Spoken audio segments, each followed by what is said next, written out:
particular conflict. But if the Europeans want to step up and actually buy the weapons from American producers, we're okay with that, but we're not going to fund it ourselves anymore. But one of the things that you see in a lot of red states is blue states have really aggressively gerrymandered such that they've actually made it harder for the majority of the state of Indiana to have their voice heard in their federal elections. Because if California has crazy gerrymanders, Illinois has crazy gerrymanders, New York has crazy gerrymanders, what it does is it actually suppresses the will of the people in states like Indiana. Now, Bangladesh is battling a sharp surge in dengue fever, with health experts warning that August could bring a far deadlier outbreak unless urgent control measures are taken. Official figures show the mosquito-borne disease has killed 101 people and infected more than 24,000 so far this year, straining the nation's overstretched hospitals.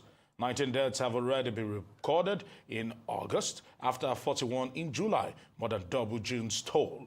Entomologists say warm, humid weather and intermittent rain conditions worsened by climate change have fueled the spread of the Aedes mosquito across the country, far beyond the capital, Dhaka.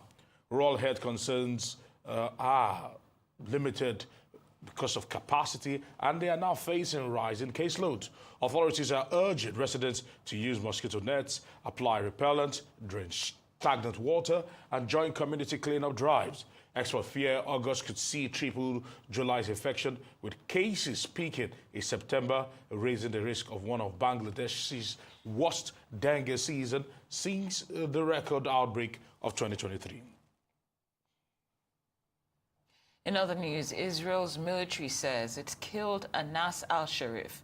That's a prominent Al Jazeera journalist that it accuses of leading a Hamas cell and orchestrating rocket attacks in an airstrike on Gaza City. The 28-year-old reporter died alongside 3 other Al Jazeera journalists, a photo assistant, and 2 others when a tent near Shifa Hospital was hit on Sunday. Al Jazeera condemned the strike as a deliberate attempt to silence independent reporting, rejecting Israel's claims as fabricated.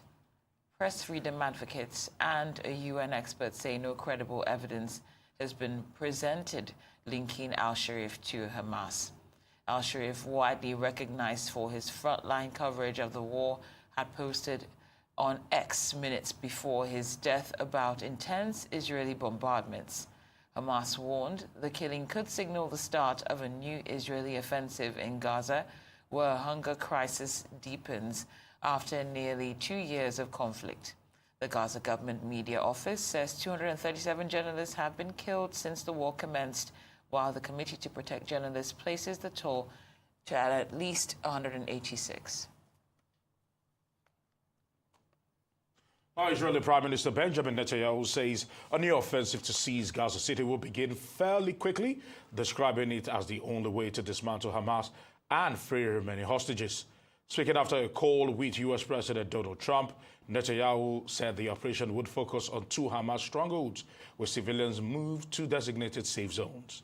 The announcement came hours after intensified Israeli airstrikes killed at least 5 people in a sandwich shop and 7 others in a strike near Shifa Hospital. The UN Security Council met amidst growing concern over a worsening famine in Gaza, which European nations warning Israel's plans could escalate suffering and jeopardize hostages' lives.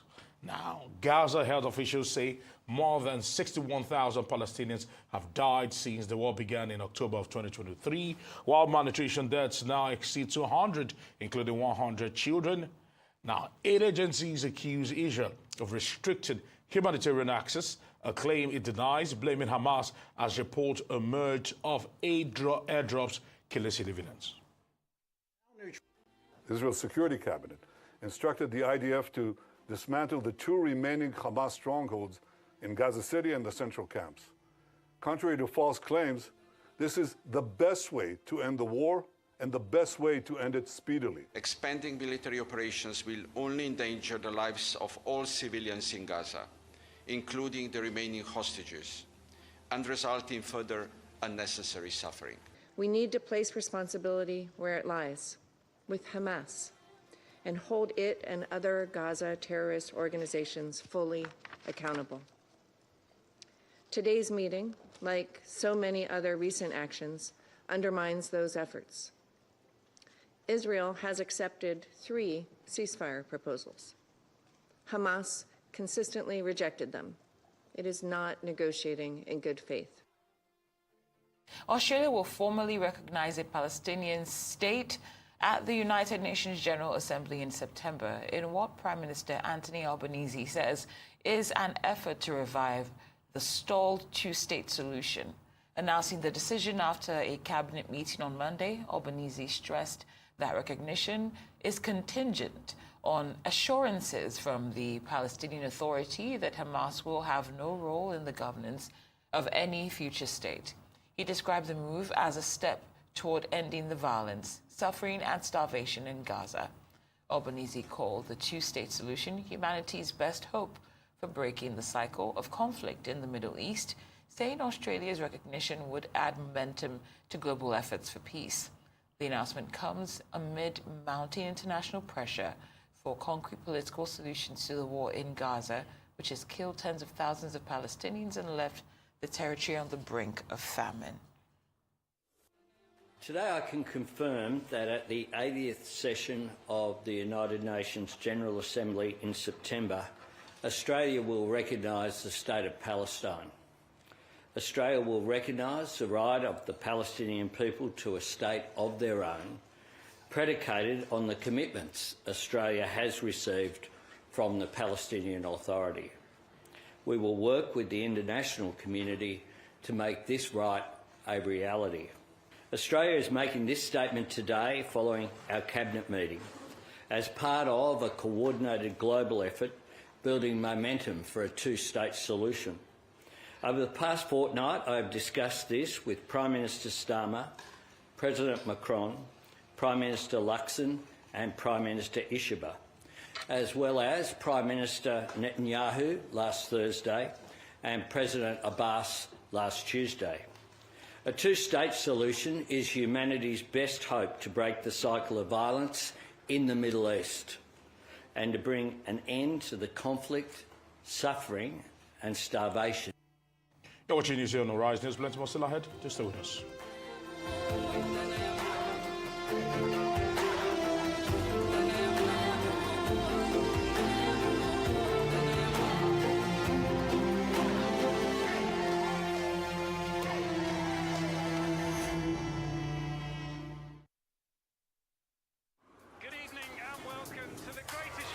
This is a people's game.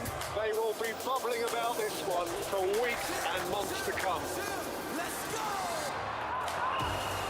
Lights, camera, action.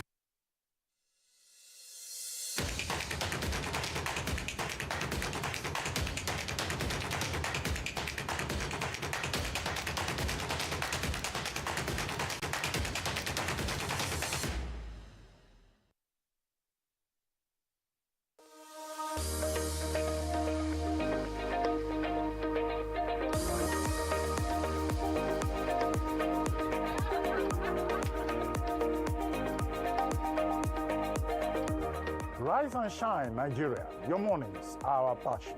Start your day with us, Nigeria. Together, we make mornings better. Wake up and thrive, Nigeria. Your mornings are our dedication. A new day with you, Nigeria. Your mornings are our commitment. Join us every morning, Nigeria. Your mornings are our priority.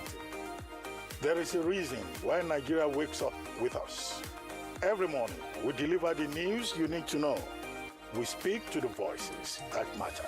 We cut through the noise and bring you the unvarnished truth. And we always strive to brighten your day. Wake up with us, Nigeria. Your mornings are our mission.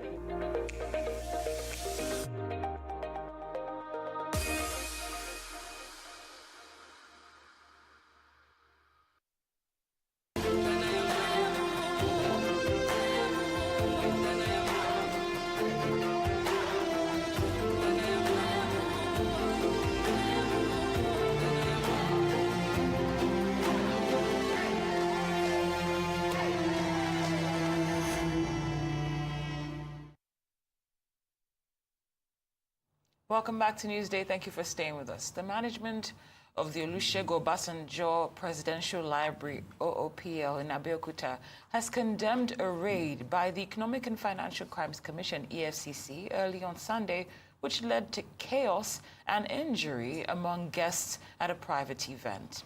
EFCC operatives stormed the Green Legacy Hotel within the OOPL complex, arresting 93 suspected internet fraudsters, but the operation caused panic as armed men fired shots, forcing attendees to flee for safety. OOPL spokesperson Kayode Adeyemi accused the EFCC of violating the rights of guests and the library's corporate rights. He stated that more than 50 armed operatives led by someone identified as Olakpade conducted the raid without a warrant or prior notice to the event organizers or the police stationed at the venue. The raid, which took place at around 2 a.m., was described as an unwarranted invasion that caused serious injuries. EFCC spokesperson Dele Oyewale confirmed the operation, stating it followed credible intelligence on suspected internet fraudsters. However, OOPL management has demanded an explanation and apology from the EFCC for the disruption and injuries caused. Well, the invasion of Obasanjo Presidential Library by the EFCC has continued to generate reactions from many, describing it as one of the excesses of the anti-graft agency. For a conversation about this and the need for the Commission to execute its tasks within the ambit of the law, Arise News analyst Dash Sheboale joins us now. Good afternoon, Mr. Sheboale. Many thanks for joining us. Good afternoon. It's a pleasure of being here as usual. Really curious to know your take on this situation. This law enforcement. And you can bet, law enforcement has never been popular with the public at large. In this particular instance, they went to a very, very important place. That's the library of a former head of state. But nobody is above the law. Nobody is above the law. I commend the courage of the EFCC in this Nigeria in doing it. If they have violated the law, let the library management take them to court. Let them take them to court.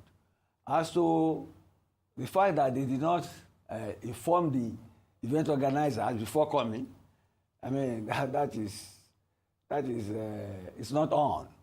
If you are in the sort of business they are in, you do not inform the person you want to catch pants down that you are coming.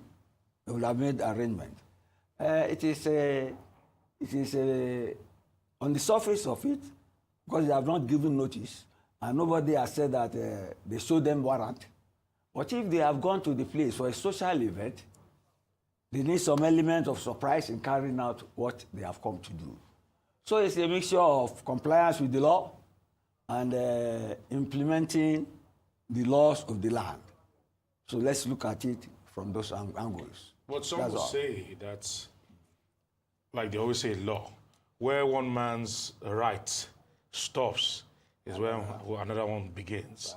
And we look at it because people have questioned the way some of these anti-graft agencies have gone about their business and how they take laws into their own hands in trying to carry out some of these raids and operation. That it is questionable, and they seem to always do it without any kind of recourse because they believe nothing can happen to them. I don't see it that way. You see, law enforcement has never been popular. Do you get me? True. And people always have sympathy for the underdog, which is the suspect at first, until later maybe the suspect becomes the criminal or the victim. So let's be dispassionate about it. The EFCC, look at this particular case, in this instance. Look at the venue. They say these Yahoo people, obviously suspected. But they arrested a handful, over 90. And they said they had credible intelligence. Mm-hmm. So let's weigh both sides.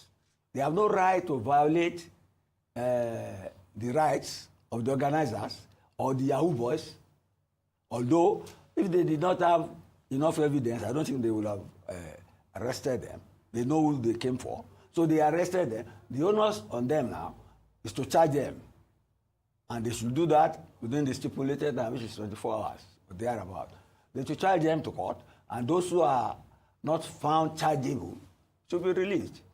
But my point here is that this is a clear case of the rule of law, and the venue notwithstanding, it shows that nobody is above the law, even if you are in State House. Do you get my point? That is the way I see it. But at the same time, they must not violate the rights of people. They must not intimidate the public at large. But they have a right to do their duty. They are fighting corruption in this country. And you know corruption is a very, very great obstacle in our path towards economic development. Let's leave it at that. Yes, but Mr. Shibole, we know that everybody is innocent until proven guilty. Like now, a great lawyer. Well, I learned from you. As we said, these are allegations, yes, and injuries were caused. Yes. So if in the event it's found that this might have been a case of misinformation, how is the agency supposed to redeem itself? Well, it will have to react to this. It must issue a statement.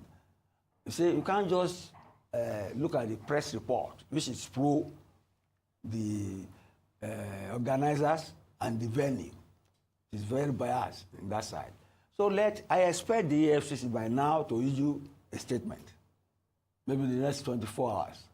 And you see, what even the Obasanjo Library Management is demanding is an apology.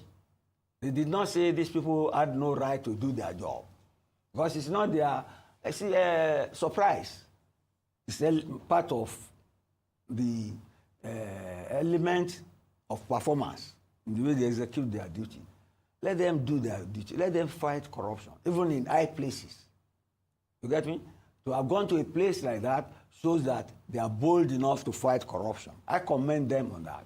If in the process they have violated the rights of people, let those people go to court. You get me now? And if they have unwittingly wounded some people, they should pay for those hospital bills. And if the people are not satisfied with that, they take them to court for damages. That is the rule of law, please. But where is the check and balance in this? Because the use of excessive force, because people have complained in time past that the EFCC has just have gotten what some would describe as bad tips and bad intel. And they storm into people's houses in the middle of the night, break into the houses, leave the houses vandalized, and just chalk it down to... It's not a Christmas party or a tea party. Law enforcement is by force. See what is happening in the United... People, they even wait for some people at churches and so on, because they know corruption is very strong and has strong links, including with the media. You get me? So that is why every time, you see, it seems as if the media is always exacerbating the problems of law enforcement. That is the nature of society. No, but they've always been against the excessive use of force. That is your own opinion, but they must work. No, so are you supporting excessive use of force? I don't support excessive use of force, but they must do their work. And I see, let me tell you, in doing their work, they don't pat you on the head. They have people, they are meeting people who are even at times better armed than them, better position to stop them. So if they are, to me, law enforcement is the basis of the rule of law. If you don't respect that, that is your own problem. But a peaceful society must support law enforcement and the rule of law. Leave it like that. Well said, Mr. Shibole, but still, the need for balance, like Aaron of course, pointed out. We have not said, you say balance, yes. The need for balance. But to ridicule EFCC... I don't think there's any case of anybody being trying to ridicule them here, but is it time for us to see a retraining of how, or re-implementation, or a new way of how the EFCC operates? Because just because you have intel, so people should bear injuries because they're going off of information that has not been proven to be accurate? Because they are carrying out their duty, and people who went to the media and accuse them of high-handedness and all that. So that is the plain fact. You won't hear from their side. That's not what I'm asking. You said people are presuming innocent. That's not been able to, in time past, this is not a peculiar case. This is not an isolated incident. EFCC in time past have not been able to give sufficient statements that are satisfactory to why the use of excessive force. Because that is why I started by saying that where one man's rights ends is where another one begins. I've always read their reaction to issues, and I've found it very reasonable and that's very for the realistic. few that they have reacted to. Because we've had raids happen here in Lagos whereby people have complained that they didn't even have anything to do. People who commit crime always spread information or give misinformation to have public sympathy. Don't be taken in by that. You should attempt to be objective, weigh both sides. Let us hear from EFCC what has happened. Don't kill them on the altar of one. We've not heard from the EFCC, unfortunately. I said the next 24 hours. They are always very slow to respond, but quick. You are so biased. They kill people. They do nobody has said an open mind. Killing. Nobody said you have an open mind. Let us wait for their reaction. Excessive force is what I'm against. against. People are not satisfied. Let people go to court. All right. We'll wait for their reaction. Yes. And thank you for your insight, Mr. Dayashubwale. We appreciate your time here on Newsday. Thank you. You're watching Newsday. We've got plenty more still ahead. Stay with us.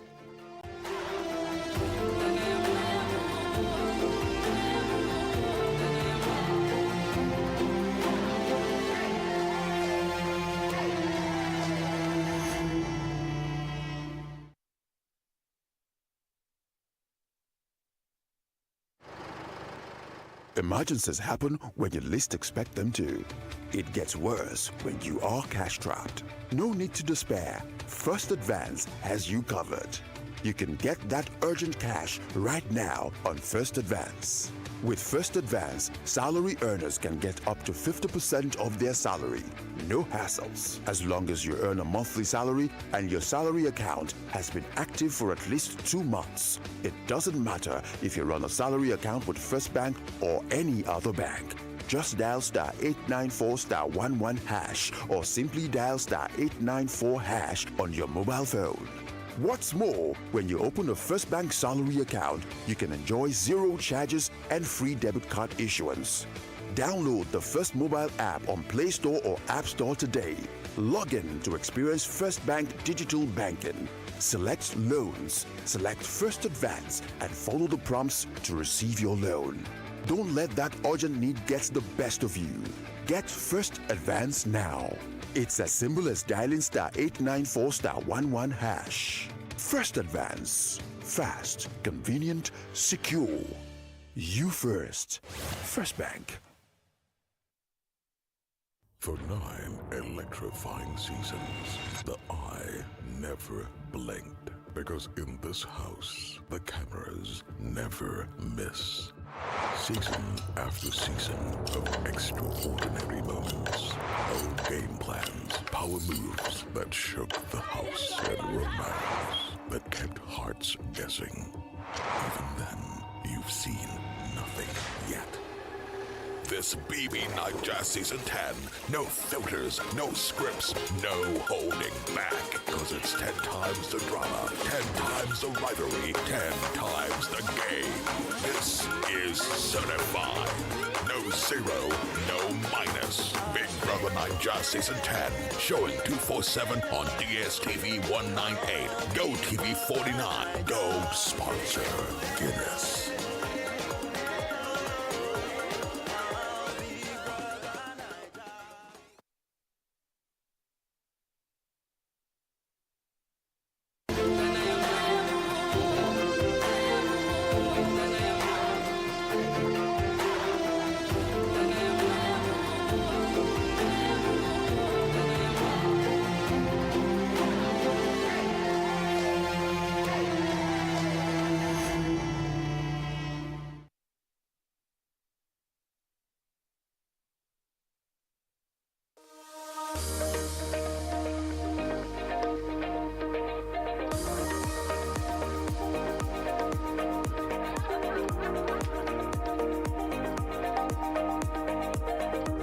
Rise and shine, Nigeria. Your mornings are our passion. Start your day with us, Nigeria. Together, we make mornings better. Wake up and thrive, Nigeria. Your mornings are our dedication. A new day with you, Nigeria. Your mornings are our commitment. Join us every morning, Nigeria. Your mornings are our priority. There is a reason why Nigeria wakes up with us. Every morning, we deliver the news you need to know. We speak to the voices that matter. We cut through the noise and bring you the unvarnished truth. And we always strive to brighten your day. Wake up with us, Nigeria. Your mornings are our mission.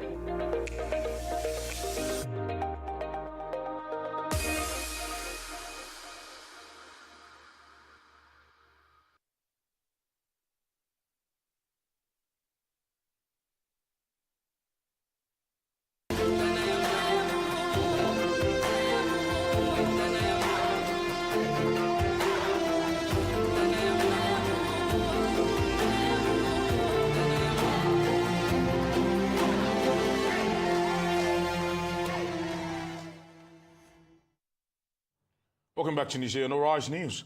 Former Minister of Transportation Chibuike Rotimi Amechi has declared his intention to defeat President Bola Ahmed Tinubu in the 2027 election if he secures the African Democratic Congress ticket. In a recent conversation on X Spaces, Amechi stated that while he has never contested against Tinubu, he is confident of victory, claiming to know both the president's strengths and weaknesses. Amechi also vehemently denied any involvement in election rigging, stating that he had consistently turned down appointments to serve on APC election planning committees. He claimed that rigging often involves state governors and the diversion of public funds through government agencies, but he pledged to expose these practices if given the ADC ticket. The former governor of Rivers State admitted that Peter Obi won in Rivers State during the 2023 election, but expressed confusion over the final results. For a very comparative analysis of the strengths and weaknesses of the two gladiators, that is Rotimi Amechi and President Bola Ahmed Tinubu in the political space ahead of the 2027 general election, lawyer and activist Dr. Maxwell Okpara joins us now on Newsday. I want to say thank you very much, Dr. Okpara, for joining us. So, Dr. Okpara, what political achievements... It's my pleasure. Thank you, Aaron. Thank you, Cynthia. It's my pleasure to be here. All right, let's get straight into it. What political achievements give Amechi this kind of confidence that he can defeat an incumbent president? Well, when you are talking about political achievements of Amechi, that's out of it. Anybody who is serious that comes out in 2027 to face President Tinubu will defeat President Tinubu in an election. What do I say? Be that P2B, even Rufai, even Atiku, any of them can defeat Tinubu. Going by the economic challenges, the present condition of Nigeria, Nigerians are frustrated. And as a result of their frustration, they needed a change. They don't want to know who is coming. The only thing they don't want to see President Tinubu and APC. Going by his unpopular policies, going by the unnecessary spending and wastages, going by the way he's handling the case of Mazen Nandekalo, going by a lot of issues put together. Nigerians are tired of President Tinubu and his government. Now, on whether Rotimi Amechi will win, he will first of all, before you go to heaven, he first of all die. He will first of all get the ticket of ADC. On whether he will get the ticket of ADC, I said no, he cannot. That ADC ticket is for Atiku Abubakar. They won't even give it to P2B. So if he's thinking about getting that ticket, he should just wake up from sleep. So that one is whether he will be unfair.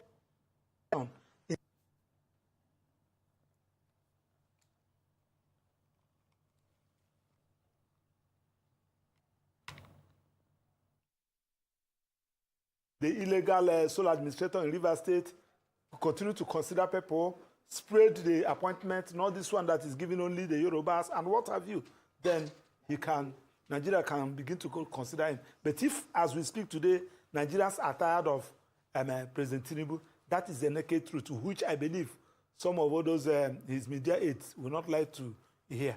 That is the position.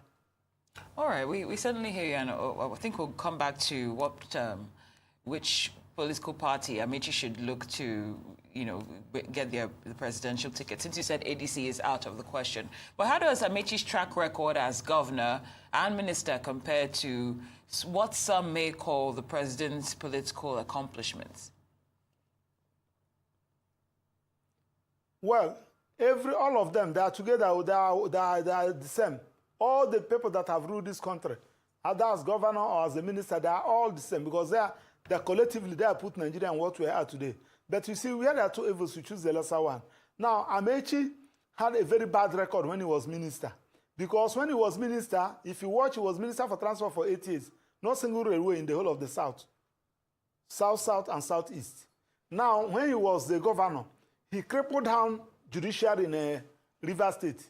He made sure that judicial arm of the government never worked, including the House of Assembly. So all those things, if you begin to check his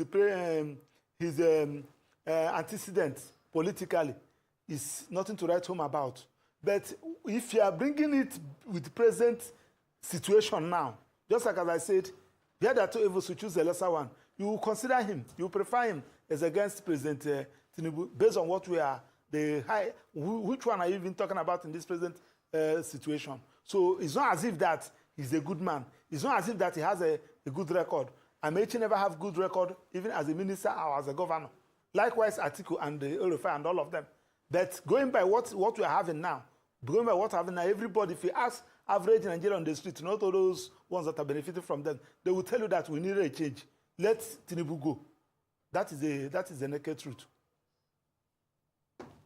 All right, what electoral coalition could Amechi build that will be stronger than that of President Bola Ahmed Tinubu at the moment?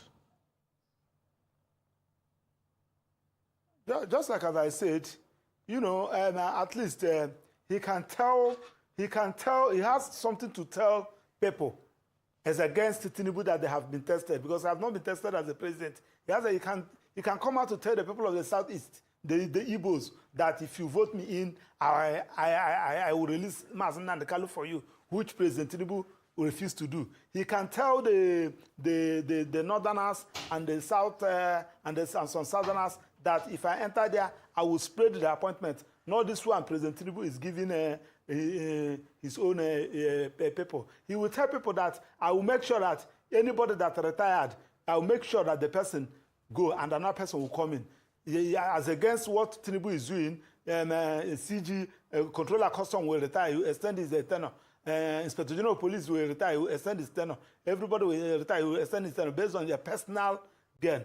I will tell you, you can tell Nigerians that there will be nothing like a suspension of duly elected governors, deputy governor, and state house assembly in any state in the name of a state of emergency. Nigeria he has something to tell Nigerians, and Nigeria may consider him. They said anyway, since we have not tried, you let us as against President Tinubu that has already been tested. So, but in all, if ADC gave Rotimi Amechi ticket and there is no problem in their alliance, he will defeat President Tinubu, especially now that the Northerners are no longer happy with him. I hear them saying, that's where the majority of the vote will come. So put it plus and minus, he has he's in better position to win 2027 election if he has the ticket as against Tinubu. And also considering the looming problem that will come to APC, because all these guys that are entering into APC now, they're going to cause trouble. And when their own trouble will start, they will not have time to resolve it before 2027. So anybody, if they have good alliance and agree, but among all of them, the person that stands the better chance in all of them, position is P2B. I think he has been tested and trusted, and he has followers. So that is the position. Okay, you've represented numerous angles so far, and you also stated that based on the current realities which numerous Nigerians are facing, there's a chance for just about anybody to contest for the election and emerge victorious. But specifically when it comes to Rotimi Amaechi, what are President Tinubu's main political vulnerabilities that Amaechi could potentially exploit that would favor him in 2027? That will favor Amaechi, or come again, please? I'm asking, what are President Tinubu's main political vulnerabilities that Amaechi could exploit come 2027? There are many now. There are many. There are many. You watch what was the price of bread when President Tinubu entered, and what is the price of bread now? What was the price of a bag of rice when he entered, and what is the price of rice now? How much do you spend from Abuja on a transport to Rivers? How much do you spend now? So you have a lot of things to tell. In fact, you don't even need to speak much, because Nigerians want President Tinubu to leave that office. That is a lot of issues, a lot of things that are going wrong in the ministry, wastage. People are suffering, and you now see even promotion in various parastatals. You see somebody, just like what is happening in the Nigerian police, somebody who just sharing promotion as if we are sharing a granite. The people that are supposed to be promoted are not promoted. Those that just because of the relationship, a lot of things that are going wrong. Then you also check what Nigerians are passing through. Go to our health sector, security issues, a lot of things. So you don't even need to preach much to Nigeria. They will tell you that, please, this President Ahmed Bola Tinubu APC government should leave. Forget about what they will come and tell you, that our IGP, our GDP, all those things, they were asking you. They told a dog, there is a party going on in your company. They say you never see bone for ground. Nigerians need reality. They want to see things moving. Things are not moving. Things are not moving. Look at what is happening in WAEC. Somebody that is incompetent, they show that they are incompetent. Instead of you to remove him, you allow the person to be there. These are the style President Buhari applied and put Nigeria in the mess we are today. Then President Tinubu has also followed that line. Somebody retired. It's not as if the person is incompetent. You allow the person to be there. Go to Nigerian police force. No single Nigerian police man will vote for President Tinubu. Go to Labour. The other day, Labour president was arrested. And what have you? Where are you coming from? Go to the people of South, it's the Igbos. None of the Igbos are happy with President Tinubu. Who is going to vote for you? Is it only for your own tribe? So the point we are making is that your leadership style will campaign for you. If you are not ruling well, people will vote against you. You don't even need, if you are doing well, people vote for you. If you're not doing well, people vote against you. So the issue of people even collect money and put it inside their pocket and still vote against you. All these people, I saw the media aide was saying the other day, we have Delta. How are you sure that the Delta people, including Okoye and the governor, will vote for you? They work for you. Forget about it. Let them come in properly. They will now they will work against you as they did against Jonathan in 2015. So anybody, if Amaechi, I don't know what gave him the mind that they will give him ticket, because I know that ADC will not give him ticket. Right. Atiku has sealed that particular area up. That ADC is for Atiku. Take it or you leave it. So if you were to advise former Governor Rotimi Amaechi on the next political step to take, since he said ADC is a no-go area, what should he do right now, or how can he garner support for 2027? He cannot gather support. The only support he will gather is to make sure that he has, because one, if probably Atiku fly the ticket on for ADC, P2B fly the ticket, let me say Labour, and probably Rotimi Amaechi enters another political party to go and fly ticket, it then means that President Tinubu will have his way. He will have his way. Or probably Jonathan as a PDP will win Jonathan to come in, and Jonathan flies ticket of PDP. President Tinubu will have his way. He will use power of incumbency. They will even give him an opportunity to even lead the election. But if all of them have one political party, come with one person, If Atiku gets the ticket, everybody will support him. If P2B gets the ticket, everybody will support him. They have what to call formidable alliance. They will defeat Tinubu.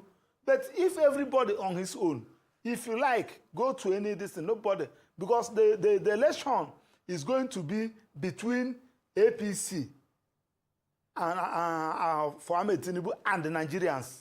So those Nigerians, if you allow our votes to be divided, President Tinubu will have his way now.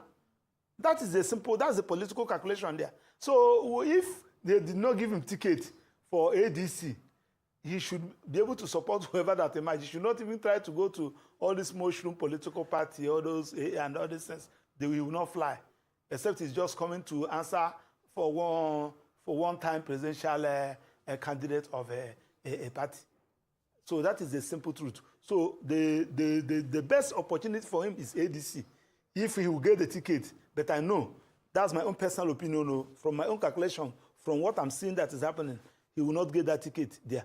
So the issue of coming to contest with Tinubu in 2027 should not even come up. It should not even be a discussion.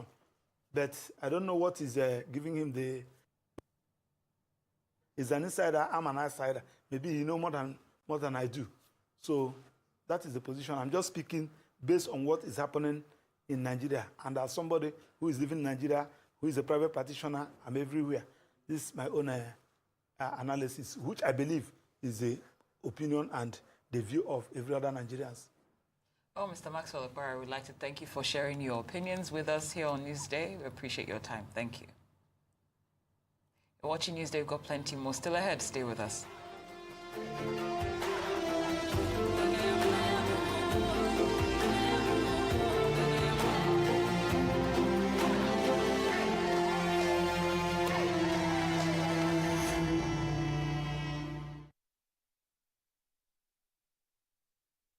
My name is Oluwaji Festus Shegu. I'm the Chief Executive Officer of Courtyard Farms Limited. We export cocoa beans, cashew nuts, sesame seeds, and ginger. It's been a mutually beneficial relationship. I've enjoyed working with Fidelity Bank. The two events that I've attended have added value to our business here, because those two events that we have attended have significantly improved our turnover, more than 200%. I would advise that any good business enterprise should endeavor to attend. Certainly this one I'm going to go, and we hope that we'll be able to increase our turnover by another 200%. We are Fidelity. We keep our word.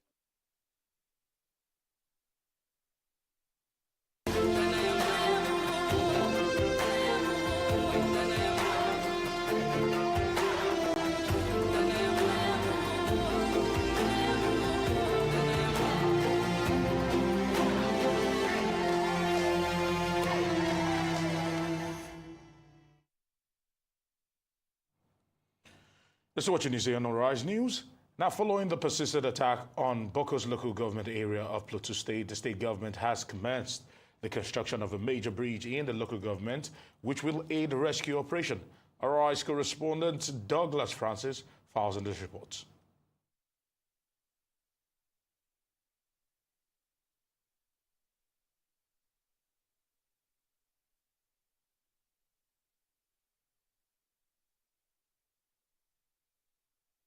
There is an access route that will link this community to the other. But so far what we have witnessed as part of our oversight function, this is more like an emergency attention to the needs of this community. And so we've gone around the local government and we've seen what the local government chairman has done by providing all the necessary materials for the work to be completed. And here we are here. We've seen, the level of support by the community to ensure that they give all the necessary support to the chairman so that the road can be completed. We're not going to end here. We'll ensure that the committee, of works will collaborate with the local government.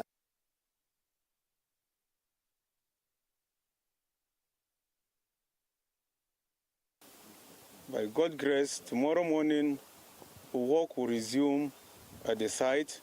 The community are willing to work with us so that they will contribute their own quota to the completion of this bridge. Yes, on the day that the governor came to greet us with what happened, to see the IDPs, he assured us that work will start soon on this bridge because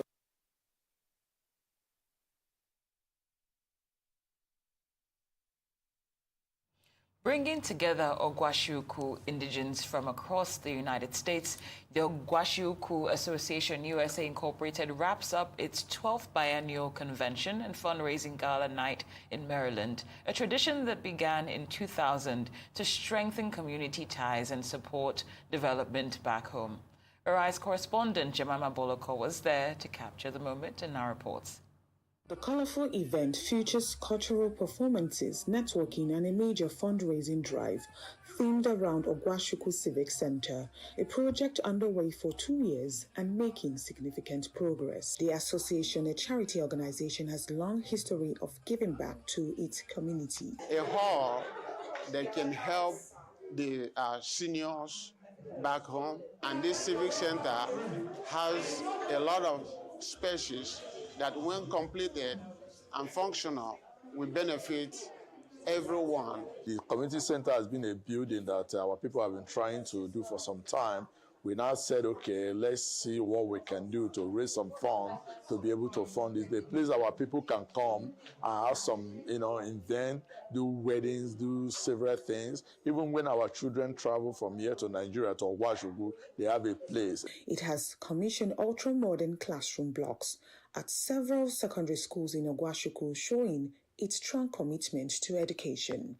We also established a special need program, Sky is the Limit, an NGO in our hometown, where we have children of special need that's been neglected, and we now have classroom. We have some learning sign languages. We have them produce artwork. John Agamu, National President of Ogwashiuku Association in the United States, says the convention is a chance for members to come together, celebrate and support their community back home.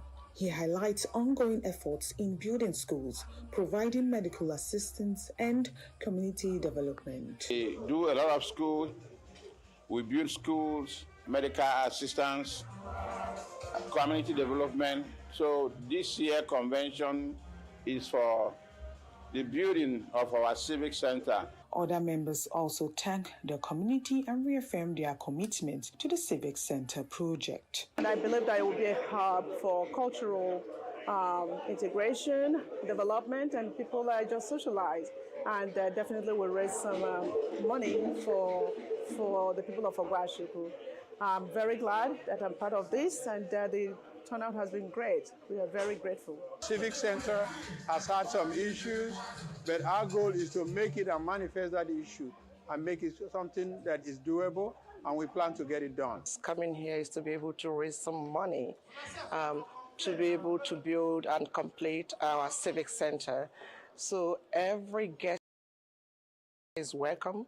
Ogwashiuku is a home to notable Nigerians respected globally, including World Trade Organization Director General Ngozi Okonjo-Iweala, football legend Jeje Okocha, Olympic silver medalist Peter Konye-Wache, and diplomat Ralph Uwechu. Special guest commissioner for Works Charles Anyagu appeals to residents, including diaspora members, to stay engaged and support the development of Ogwashiuku, noting that while diaspora voting isn't established, their voices and resources remain vital. They are also thinking of how they can give back to their community back home.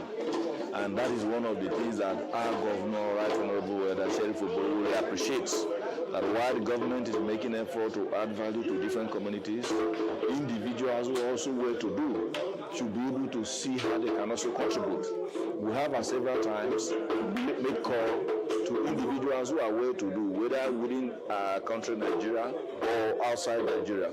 Today, our brothers in the diaspora have also been able to heed to that call for them to come in and make a difference. Organizers say this year's convention is a success, moving them a step closer to building the Civic Center. Jamara Boloko, Arise News, Maryland. News continues at the top of the hour with Hawa Mukan and Kachi of Yahya Mirona Kirjala. And I'm Cynthia Are. Please stay with us.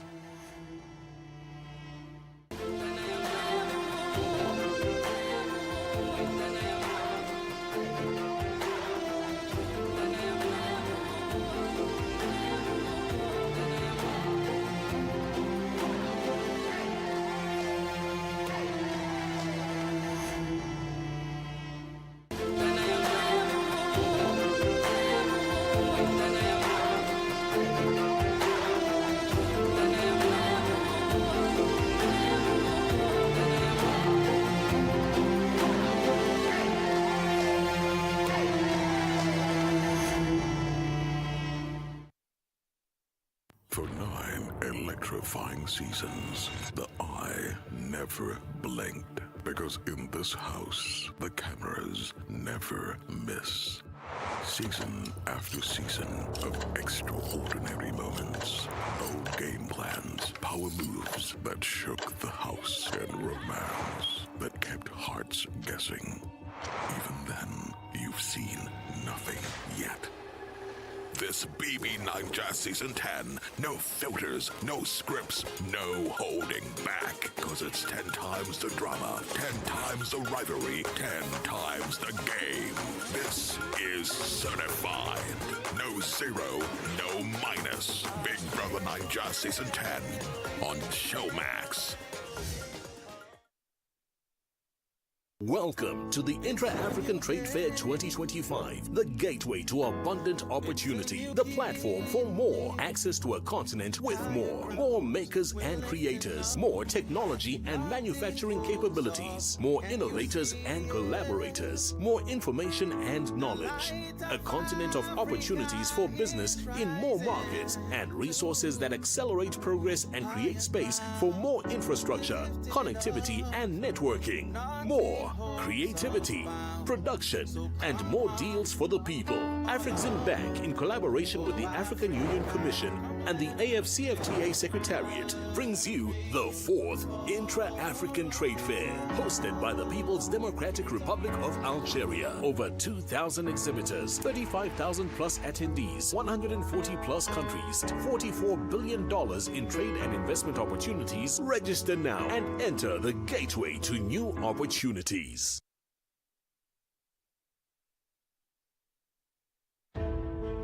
We go to the lens of the universe to bring you the top stories of the day.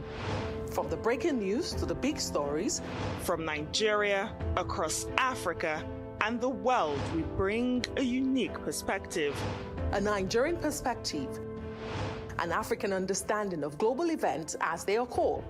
Politics and policy, people and events. Thought leaders and newsmakers.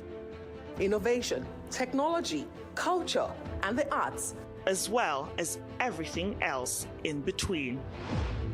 Every night on Africa's premier news broadcaster, we ask the hard questions and get the answers. Speak to the experts that give the deep insights on issues that shape our world. Every news night on Arise, the world's standout news channel.